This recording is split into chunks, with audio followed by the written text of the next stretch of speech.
we need to talk. Are you someone who constantly keeps shopping? You cannot help but shop? You've come to the right place. Hello, welcome back to my channel. I am Kinjal Popat. I am a fashion designer and a fashion business owner based in India. For those who are new here, I make videos about sustainable fashion, lifestyle choices, daily vlogs and much more. And in today's video, we are going to talk about impulse buying.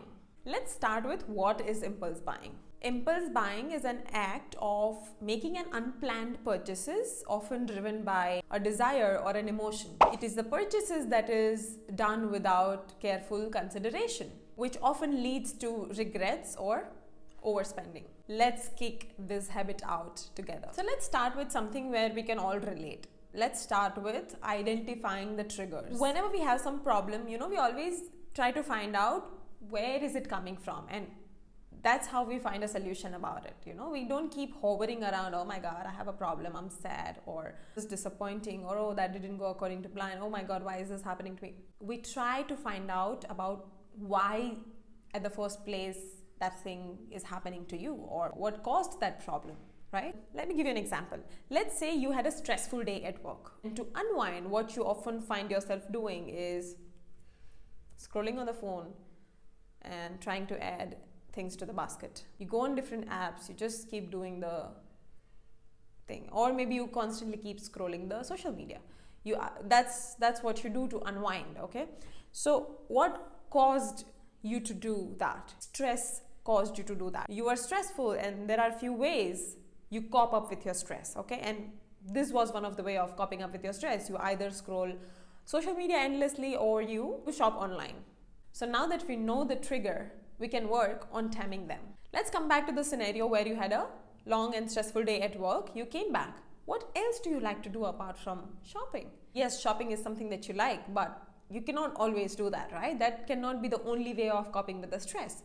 Maybe you can call your best friend. Maybe you can watch your favorite TV show. Maybe you can listen to your favorite podcast, or maybe you can take a hot shower that can help you calm down. You can read a book. These are some of the ways you can calm down your mind, because why you went back to the shopping was only because you wanted to do something that your mind liked because you had a stressful day at work. Find an alternative apart from just scrolling your phone. Now that you know your trigger, you can work on taming them. Coming to the next point, mindfulness in spending. No, it's not a trending buzzword, really. It's a game changer when it comes to spending. Before swiping that card, wait, take a deep breath, hold on, think about it for a moment, and ask yourself, do I really need this? Do I really want this? Does it align with my current lifestyle? Does it align with when I'm going? Does it align with the season? Does it align with my current workspace or wherever I am? Is it really something that's going to go with my current scenario? Am I going to make most of it? Am I going to get really best out of my purchase? Yes. Perfect. You're at least sure about their purchase, right? Sometimes we're just caught in an action. For example, let's say you are eyeing a smartphone that you're thinking about buying, and when it's finally there and you think about buying it, so before you add that to a cart, ask yourself, am I buying this because I really need to change my phone? Are you just upgrading it because a brand launched a new version or a brand launched a new phone and you're just excited about it and you're like, yeah, I cannot be the one who's not buying this. I am going to buy this. I was eyeing on this since they talked about it. So is it something that you really want, or your current phone is just good? So, always ask yourself this question before you actually swipe, add to cart, or finally decide to pay for that, because it happens. It hits you after maybe a day or two. And I'm like, it would have been okay if I wouldn't have bought this. Coming to the next point, setting spending limit, budgets. They don't have to sound scary. Set some spending limit for yourself. Decide a reasonable amount that you are okay with splurging on during a shopping. Let's say you are in a mall and you have a spending limit of 5,000 rupees. Okay, this spending limit is for something that is fun, leisure, something that's not your need, but something that you can spend just on yourself for fun. Okay, now you are walking around and you just saw a nice fantastic jacket, okay, and you loved it. You went to the shop and then you checked it out, you saw the price, and let's say that was going for 8,000 rupees. Now you can also say that yes, it is going for 8,000 rupees, which is only slightly above my budget. I can do it. Like, I'll manage it. I'll stretch it a little bit. This is where it starts. You stretching it a little bit, this is where it starts. Now, there are 2 points about it. One is you are thinking about extending and stretching your limit. 2, is it something that you're buying in an excitement because you saw it and you're like, oh my God, look at that jacket. I need to buy that. Is it that, or is it both? How do you cross check? So what you can do is, fine, you liked it. You're ready to extend your budget to 8,000 instead of 5,000. Perfect. But wait, check the jacket, try it on, see how you like it. Don't buy it now. Think about every way you're going to wear it, every place that you might be able to wear it. Think about how you're going to style it. Think that you're actually in love with the design, or you like the color, or why you are fascinated with it. Is it something that caught your eye because it was nice color, or is it something that caught your eye because everyone is wearing it? What is it? Give it a thought. Wait for a moment and give it a thought. Go back home, just think about it and see if it's actually something you're still excited about, when you're coming back next weekend. Now that you've already not spent that 5,000 rupees on something else last week, one, you saved it, and now you're not breaking your limit, but at least using the limit for this week and next week. So you're not breaking your budget, but at the same time, you gave the thought about if you actually are still excited about that jacket and if you still want it. And then if you still have the same thought about it, even this week, perfect. It's a well thought purchase. Now you know what you did. So go for it. Great purchase. Nice. But when you come again for the next week and you're like, oh, okay, I don't like it that much. I can think about it, or I can skip this. You saved yourself. You saved money, you saved the clutter in your wardrobe, and you saved the jacket for somebody else who is actually going to wear it a lot more than you. So, setting a spending limit saves you. Trust me. Your wallet is going to thank you. Next point is shopping with accountability. Let's face it, we all need that friend or a companion who's not afraid of being brutally honest. Bring a family or a friend together when you're shopping so that you can, question about your choice to them, which can save you from an impulsive purchase, which you might regret it later. I'll give you my own example here. I really have this watch in my mind that I'm eyeing on, okay, that I want to buy. When I was like shopping for someone else, and when I saw that watch and I'm like, oh my God, I love this. I want to buy this. I went for it. I checked it out. I put it on myself. I saw it and I'm like, this looks nice. Oh my God. And I'm like, okay, how much is it going for? I checked my budget, of course. So I checked the price and I'm like, okay, it's going for that much. Where else? That definitely doesn't fit my budget right now. So 2 things. One, I'm like, I really want this watch. So I'm going to save for this. So I'm not going to spend my money ruthlessly on things which I don't really want because I want to save for that watch. And during that time, I'm also getting time to think about and process about that watch, and I'm someone who really likes to visualize things. So I'm really going to think about myself wearing that watch. How am I going to style that watch? With what outfits I'm going to go with, what jewelry I'm going to stack it up with. And I'm like, okay, I'm going to wear it at this place. This is going to go with this look. So I really picture things before I actually buy it. So I really liked that watch and I'm like, okay, no problem. I'm going to save for this and come and buy it later. So one day I just went again to the store to buy something else with my friend. I was accompanying him to buy his watch. So, when we went there and I'm like, hey, let me show you the watch that I love, I'm planning to buy it soon. So I showed him that watch and he was like, yeah, it's really nice watch. But are you someone who's into, the jewels on the diamond? Are you like the shiny thing going on here?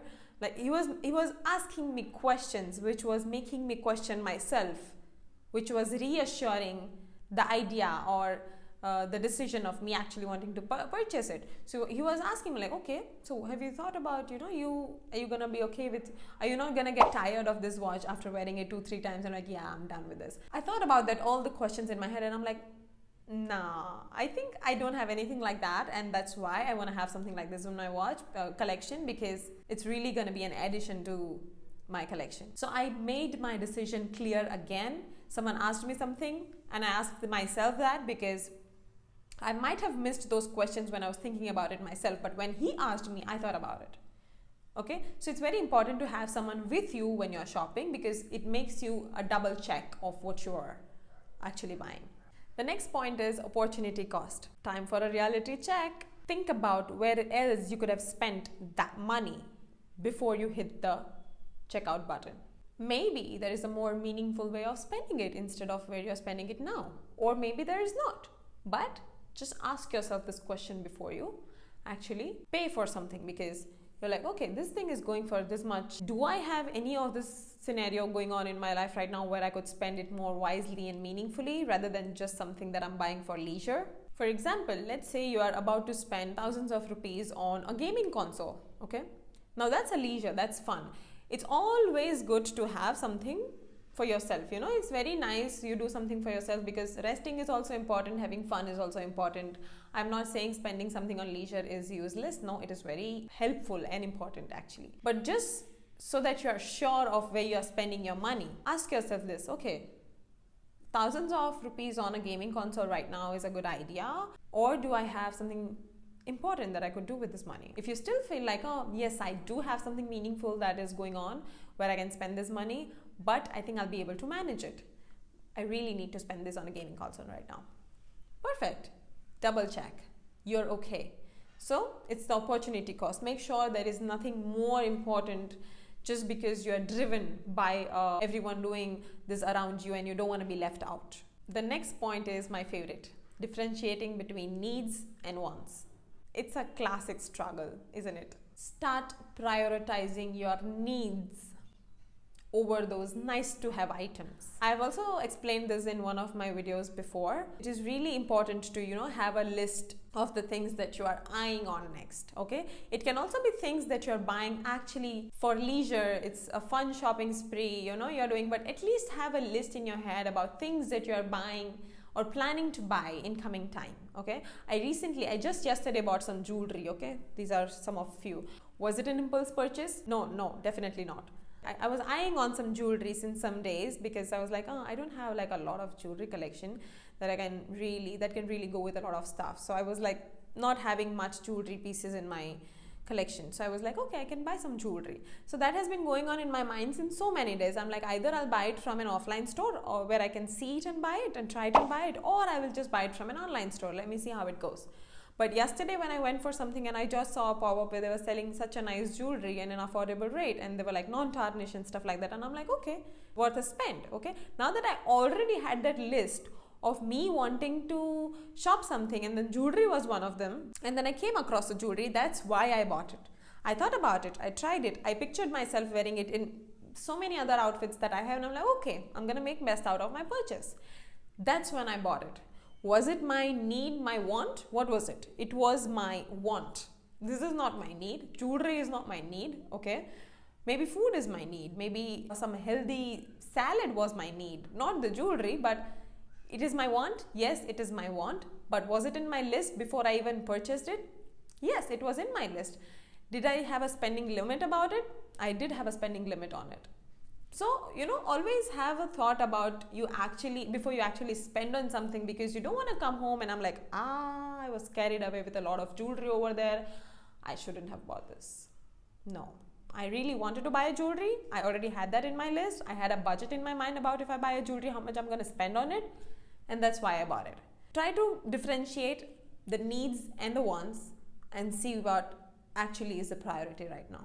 The next point is track your spendings. Ever kept a spending diary? No, it's not as daunting as it sounds, but you should really, keep track of your expenses. It can be you writing it down in a diary or an Excel sheet, or just simply noting it down in your phone. What this will do is it's just going to review, and it is just going to reveal a pattern. Let's say, you buy a coffee every day. You go and buy a coffee every day for minimum, 150 rupees, 200 rupees. So let's say maybe you ended up on an average spending 3,000 rupees on a monthly basis on a coffee. So when you're reviewing your spendings at the end of the month, you see what is actually, these are the things that I'm spending my money on. Okay. You sometimes don't realize it, but it's an eye opener. Okay. If you feel like Me spending 3,000 to 4,000 rupees on a cafes and everyday coffee run or chai or anything is ideal. No problem with that. Fine, at least you know where your money is going. But if you feel like I was carried away this month, I had a lot of coffee from outside, 4,000 is too much for me spending on a coffee every month. Okay, maybe cut it down, grind your own coffee at home. Find an alternative. If you see some of this pattern doesn't align with your budget, that's how you know that how much you spent or what you spent. I could have avoided this. I can avoid it next month. I think this is okay. We can just twitch the budget a little bit. Perfect.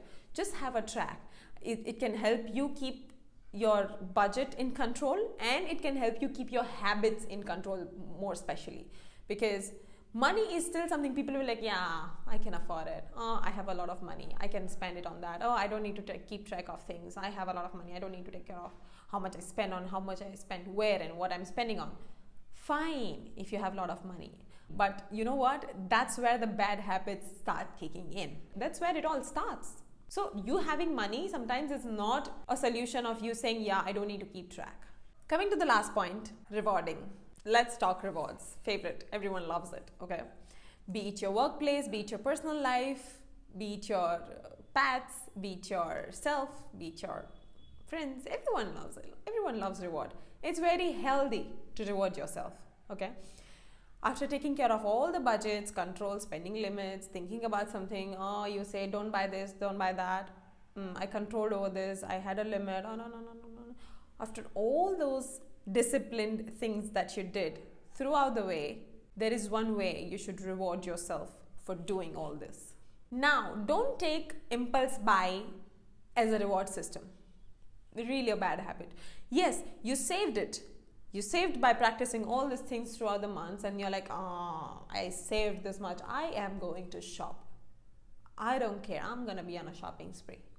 Yeah, you can. You earned it. You did it for yourself. Fine, perfect.